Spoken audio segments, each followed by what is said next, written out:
యువ షూటర్ మను భాకర్ హ్యాట్రిక్ మెడల్పై గురిపెట్టింది. నిన్న తాను పాల్గొన్న మూడో ఈవెంట్ అయిన 25 మీటర్ల పిస్టల్ క్వాలిఫికేషన్లో 590 పాయింట్లతో రెండో స్థానంలో నిలిచింది. ఇప్పటికే ఒకే ఒలింపిక్స్లో 2 పతకాలు ఖాతాలో వేసుకున్న తొలి భారత అథ్లెట్గా చరిత్రకెక్కిన ఈ 22 ఏళ్ల యువ షూటర్ ఆ ఘనతను మరింత ఎత్తుకు తీసుకువెళ్లాలనుకుంటోంది. ఇవాళ జరిగే ఫైనల్ తను ఇదే ప్రదర్శన కనబరిస్తే స్వర్ణము రజతము ఖాయం కానుంది.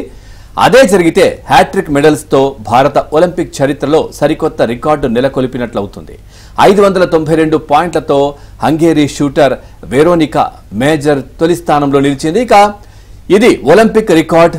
మొదట ప్రిసిషన్ రౌండ్లో మను 97, 98, 99 స్కోర్తో 294 పాయింట్లు సాధించి టాప్ 3లో నిలిచింది.